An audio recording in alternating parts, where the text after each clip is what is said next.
Hello friends, Gayatri క్రియేషన్కు స్వాగతం. గాయత్రి క్రియేషన్లో ఈరోజు మనం శ్రీమంతిని అనే పురాణ కథ గురించి చెప్పుకోబోతున్నామండి.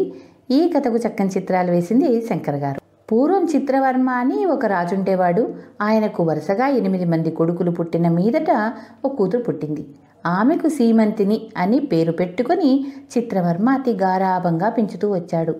ఒకప్పుడు జ్యోతిష్కులు శ్రీమంతిని జాతకం చూసి ఈమెకు వైధవ్యం కలుగుతుందని చిత్రవర్మకు చెప్పారు. చిత్రవర్మ ఈ సంగతి తెలిసి ఎంతో దిగులుపడి ఈ మాట శ్రీమంతికి తెలియకుండా దాచి ఆమెకు వివాహం చేసే ఆలోచన చేశాడు. అయితే రహస్యం దాగలేదు. తనకు వైధవ్యం కలగనున్నదని తెలిసి శ్రీమంతిని సోమవార వ్రతాలు చేస్తూ శివుణ్ణి ఆరాధించసాగింది. కొంతకాలమయ్యాక శ్రీమంతిని చంద్రాగదుడు అనే నిషధదేశపు రాజకుమారుడికిచ్చి పెళ్లి చేశారు. ఈ చంద్రాగదుడు నలదమయంతుల మనమడు, ఇంద్రసేనుడి కొడుకు. పెళ్ళైనాక అల్లుణ్ణి తన ఇంటనే ఉంచుకొని చిత్రవర్మ 1000 కళ్ళతో కాపాడుతూ వచ్చాడు. ఒకసారి చంద్రాగదుడు సపరివారంగా ఒక నావలో ప్రయాణమై పోతూ ఉండగా పెద్ద గాలి వీచి పడవ కాస్త నీటిలో మునిగిపోయింది. నీటిలో మునిగిపోయిన చంద్రాగదుని కొందరు నాగకన్యలు చూసి తమ వెంట పాతాళలోకానికి తీసుకుపోయారు. నాగరాజైన తక్షుడు చిత్రవర్మకు మిత్రుడు. అందుచేత చిత్రవర్మ అల్లుడైన చంద్రాగదుడికి చక్కని అతిథి మర్యాద ఇచ్చి తమ లోకంలో 3 ఏళ్ల పాటు ఉంచుకున్నాడు. నావలో ప్రయాణమై వెళ్ళిన తన భర్త తిరిగి రాకపోయేసరికి జోసెఫ్ నిజమైందనుకొని శ్రీమంతిని అలంకారాలు తీసేసి విధవరాలి వేషం ధరించి శివుణ్ణి మాత్రం నిష్ఠగా ఆరాధిస్తూ వచ్చింది. నేను వచ్చి చాలా కాలమైంది, నా వాళ్ళు నా కోసం దుఃఖపడుతూ ఉంటారు, నాకిక సెలవు ఇప్పించండి అని చంద్రాగదుడు తక్షుడితో చెప్పి నాగకన్యల సహాయంతో భూలోకానికి తిరిగి వచ్చాడు. భార్యాభర్తలు ఒకరినొకరు గుర్తించుకోవటం కూడా చాలా కష్టమైంది.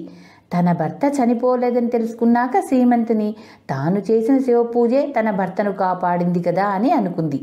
నాగలోకం నుంచి తిరిగి వచ్చాక చంద్రాగదుడు శ్రీమంతిని వెంట పెట్టుకుని తన నగరమైన నిషధకు బయలుదేరి వెళ్ళాడు. అక్కడ వారిద్దరికీ మరోసారి వైభవంగా వివాహం జరిగింది.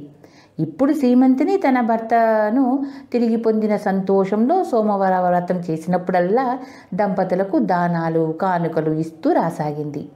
ఎందరో దంపతులు వచ్చి ఆమె చేత లేదనిపించుకోకుండా కానుకలు పుచ్చుకొని పోతున్నారు. ఇలా ఉండగా విదర్భ దేశంలో 2 బ్రాహ్మణ కుమారులు ఉండేవారు.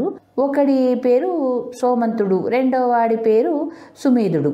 వాళ్ళిద్దరూ ఒకే గురువు వద్ద చదువు పూర్తి చేసి తమకు పెళ్ళిళ్ళు చేయమని తమ తల్లిదండ్రులను అడిగారు.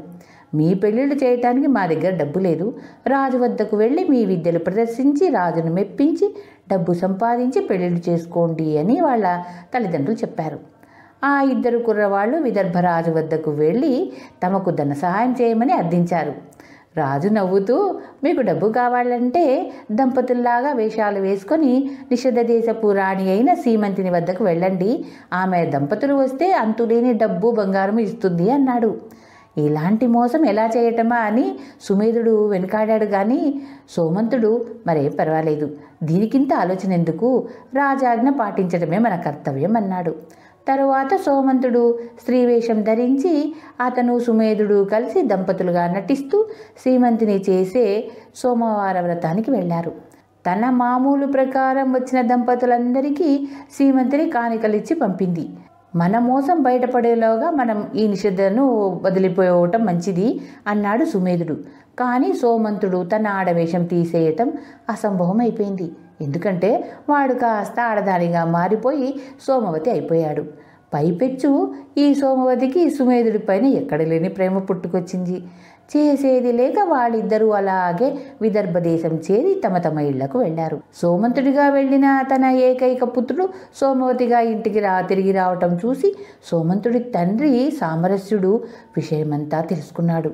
కుర్రవాళ్లకు ఇలాంటి దిక్కుమాలిన సలహా ఇచ్చిన విదర్భరాజే ఇందుకు బాధ్యుడనుకొని ఆ బ్రాహ్మణుడు రాజు దగ్గరికి వెళ్ళి నీ మూలంగా నా కొడుకు కాస్త ఆడదైపోయాడు అని జరిగిన సంగతి చెప్పాడు.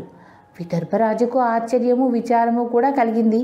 ఆయన పార్వతీ పరమేశ్వరులను ధ్యానించగా పార్వతీదేవి ప్రత్యక్షమై రాజా ఏం కావాలి అని అడిగింది. తల్లి, సోమవతిని తిరిగి సోమంతుడి అయ్యేలాగా అనుగ్రహించు అన్నాడు విదర్భరాజు. ఏ క్షణాన సోమంతుణ్ణి చూసి శ్రీమంతిని ఆడదనుకున్నదో ఆ క్షణాన్నే అతను స్త్రీ అయిపోయాడు. శ్రీమంతిని చేత దంపతి సత్కారం పొందిన వాళ్ళు దంపతులు కాక తప్పదు అన్నది పార్వతీదేవి. గత్యంతరం లేక తల్లిదండ్రులు సోమవతికి సుమేధుడికి ఘనంగా పెళ్లి చేశారు. ఇది అండి సీమంతిని కథ. ధన్యవాదాలు.